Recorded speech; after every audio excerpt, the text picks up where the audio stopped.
Yeah, good.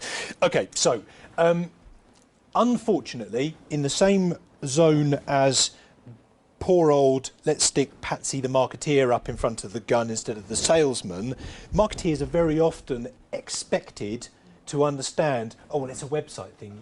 You know how to do that stuff, don't you? Yeah, you know how to do that. These things might look a little bit complicated, and you might look at the names and think, what?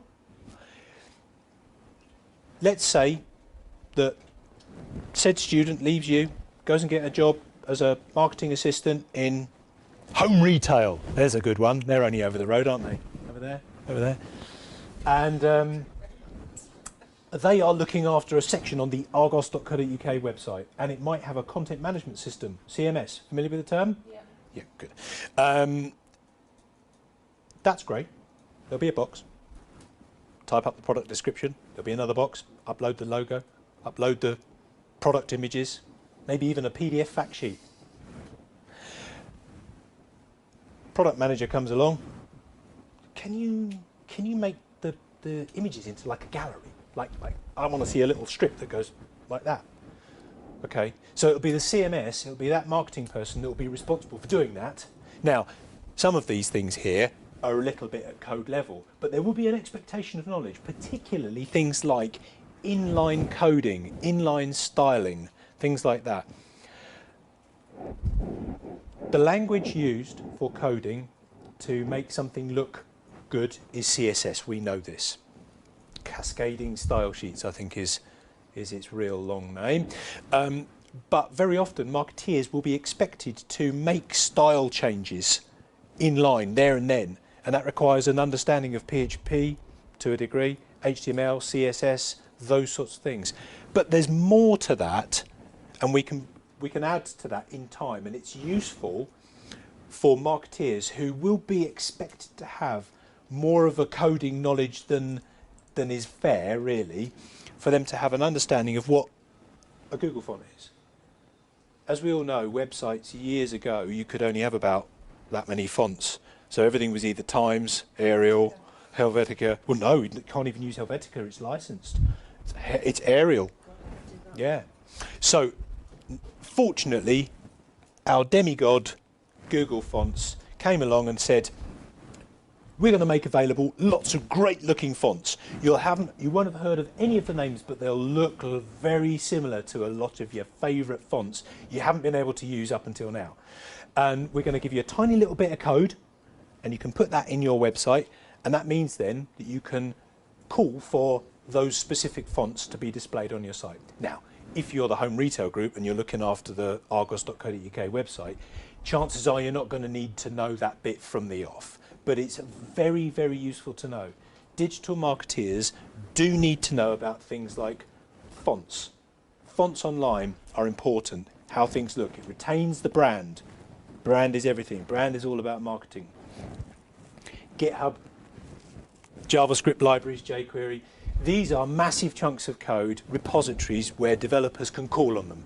Rather than them be loaded in the website, make the website fat, these are repositories of code that sit, I can't believe I'm about to say this, in a cloud, and you can call them to make a website work quicker. But it improves the experience, and it goes back to our marketing thing about making sure that when the developer, the marketeer, whoever it is, digital marketeer, is putting a project together, user experience. User experience is everything. That user is going to buy the product or order the service. And if they've had a bad experience, they're going to do it. They're going to go off and find a nice website or a nicer app or respond to a different advert. It helps to keep the brand image up. If a website or an app or a digital advertising campaign is using the latest tech, the latest things, that helps with the overall brand. You probably cover about brand protection and brand strengthening as part of the program. Aligning a brand with latest tech is an important thing, actually. It obviously improves the user experience, maintain the functionality, but capability across browsers, or rather compatibility.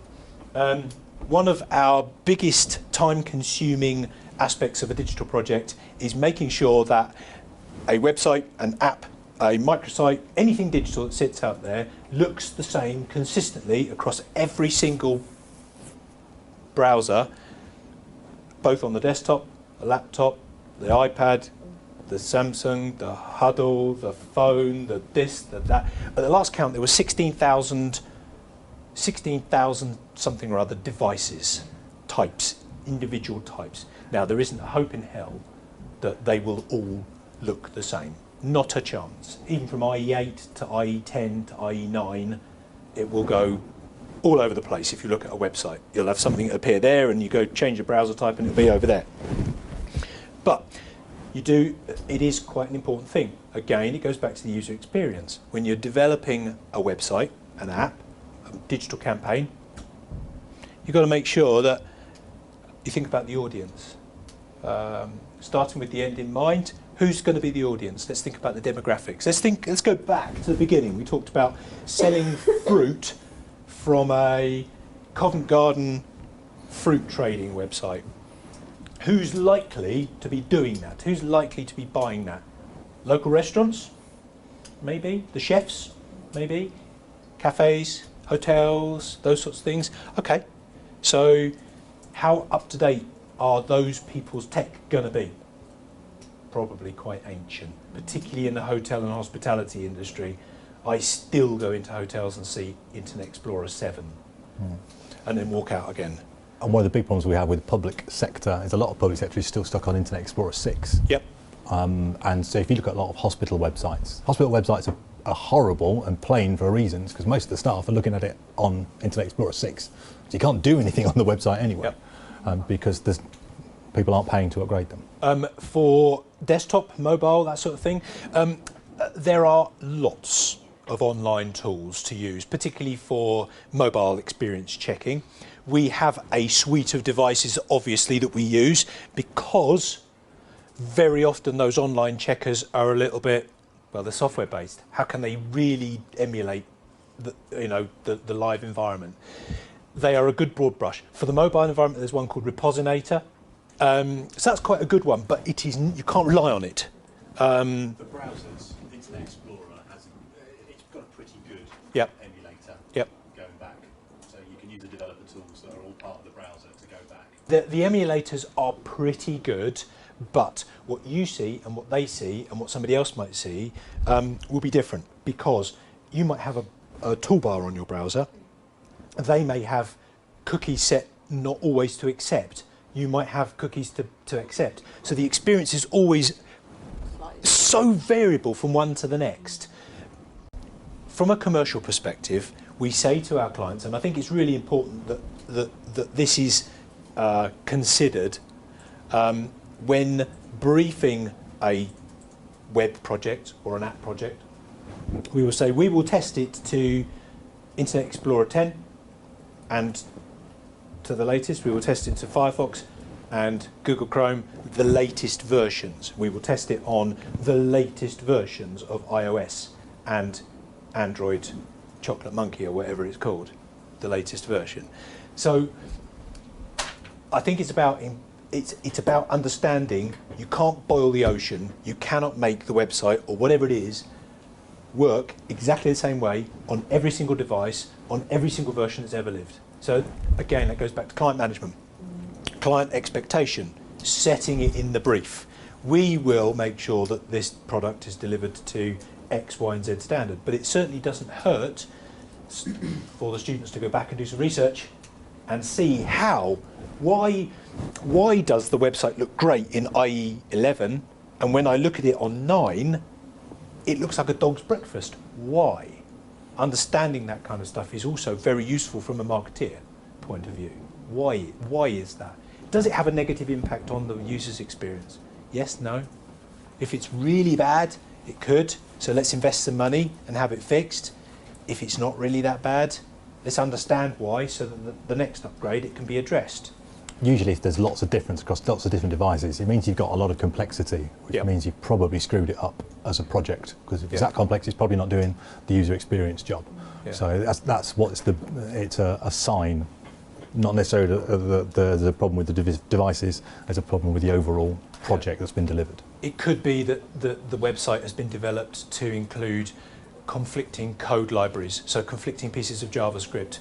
It could be that the way a particular image area has been specified in size.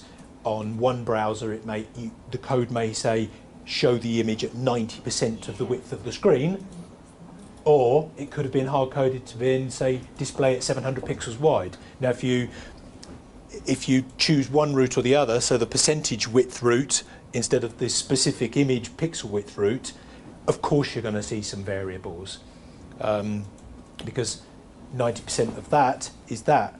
But if you're looking at it on a mobile, it's going back to that, the picture's going to do that. And so as you go back in older versions of the browsers that really couldn't allow for those modern versions of CSS styling, you'll see variable, huge variable. So web tools, yes, a lot of code stuff going on here, but there is an expectation in terms of the marketing world for marketeers, digital or otherwise, to have a knowledge of it.